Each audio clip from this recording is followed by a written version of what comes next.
vilões do Spirit são um capítulo à parte. Dr. Cobra, Octopus e tantos outros personagens que também não tinham superpoderes.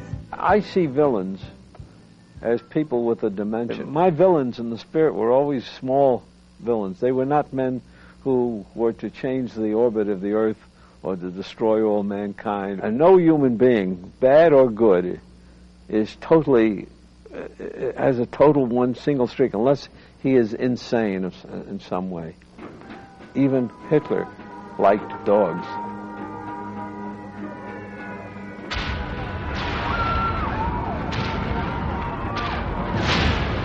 Em maio de 42, Eisner é convocado. O Spirit passa a ser produzido por assistentes. A qualidade cai, mas a série sobrevive, enquanto Will desenvolve quadrinhos de treinamento para o Pentágono.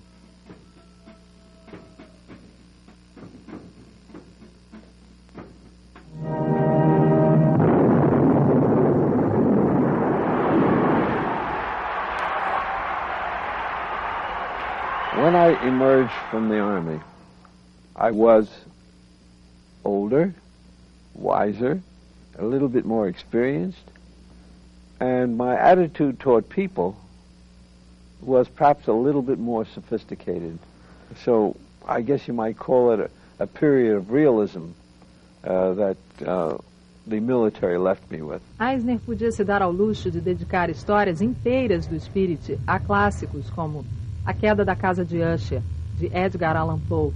After the war, by moving toward looking at all the short stories he'd ever read, by thinking of things that were more anecdotal and character-driven, where he was also able to find new visual metaphors for telling, sometimes as simple as just collaging a photograph into his drawing, sometimes as complex as telling two stories that ran parallel in two different tiers, vertical tiers that looked like comic book pages but told parallel stories.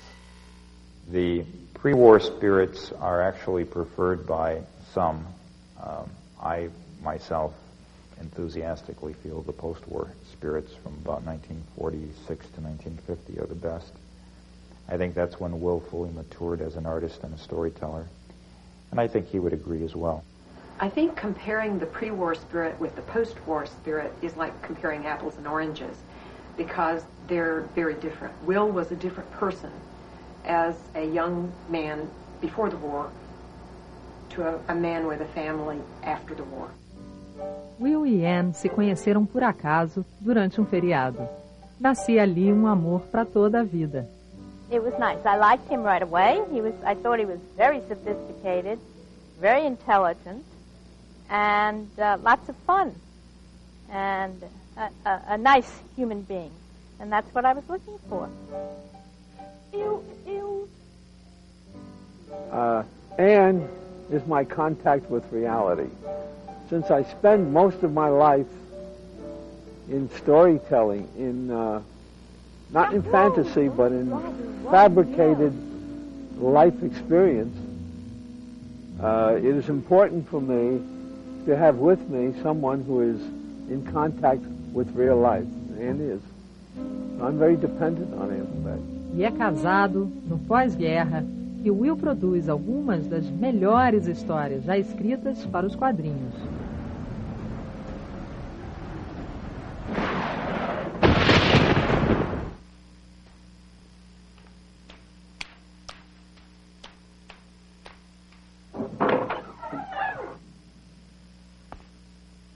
Quem? Spirit! O que aconteceu com você? Estou bem agora. Sente-se, Dolan, e deixe-me contar sobre Lorelei, a Odisseia da Estrada. I think that period from 1946 to 1950 or 51 now are unparalleled in terms of a single artist producing material on a weekly basis of a consistently extremely high standard. And we shouldn't also forget that his young assistant, Jules Pfeiffer, was beginning to help on the scripting as well. And since Pfeiffer, in his own right, is now one of the more highly regarded cartoonists and screenwriters and public commentators. Jules Pfeiffer, chegou a aparecer como personagem no episódio Deadline, Prazo Final.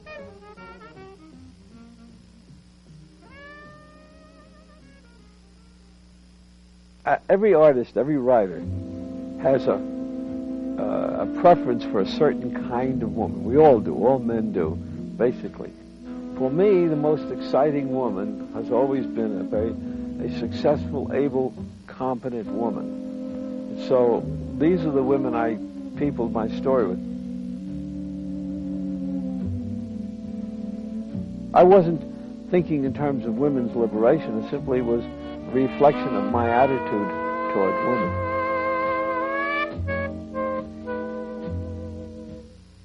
He has never been a male chauvinist, although you might hear me accuse him of it from time to time, but it is only in relation to his forgetting that women must be included in all aspects of life now, not just the traditional roles they used to play.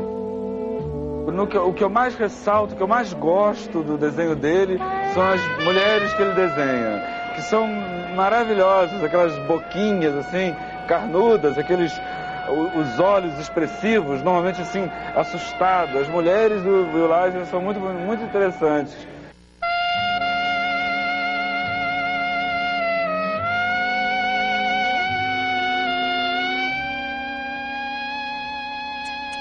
Enviando um garoto para fazer o trabalho de um homem. Eisner tenta lançar o personagem John Law e a série Baseball Comics. As revistas não têm uma vida longa. A série do Spirit começa a encontrar problemas mercadológicos, mas Will nunca chega a pensar em matar sua criação.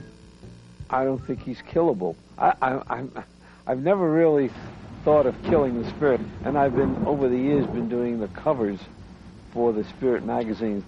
In 1952, I stopped the Spirit because it was getting too much, and also there was changes taking place in the newspaper business.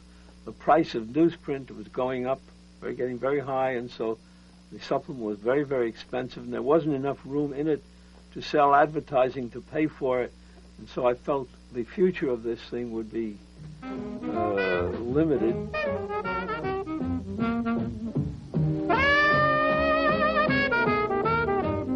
Com o fim do contrato entre Eisner e a Quality Shop, ele se torna dono de mais de 600 histórias já editadas.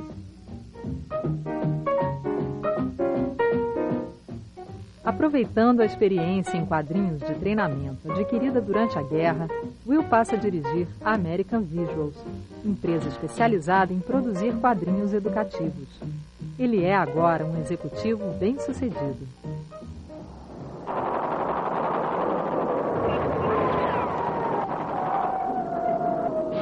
In the late 60s, I was an underground cartoonist, which meant that I was part of the new generation of cartoonists in America who were rebelling against the Vietnam War and the establishment, and our comic books revolved around drugs and sex and breaking all the rules.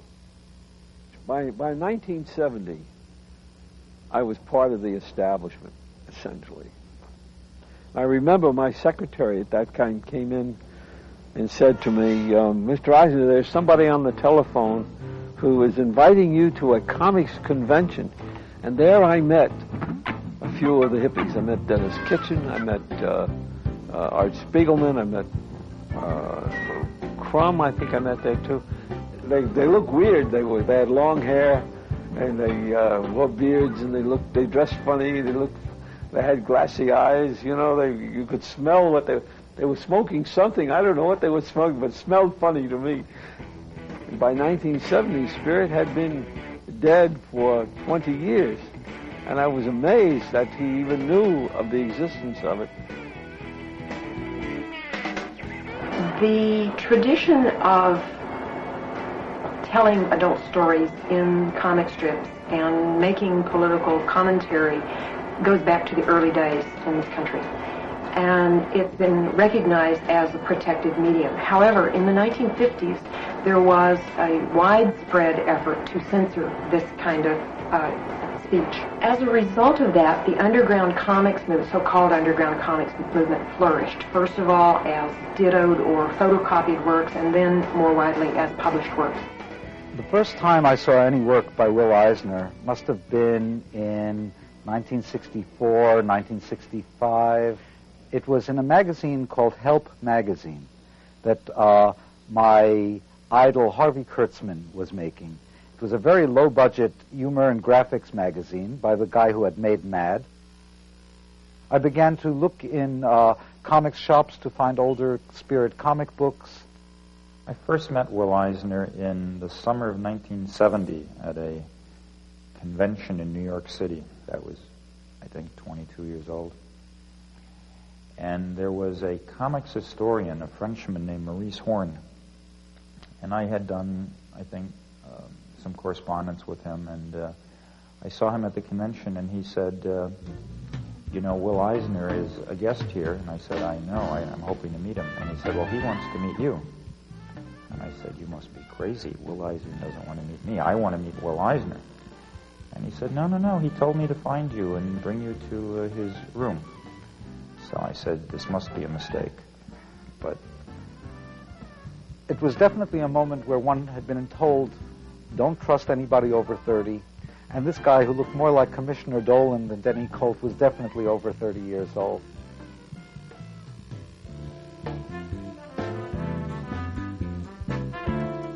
I was suspicious of the fact that Will had become involved in these army training comics, and I've never been thrilled about that aspect of his work.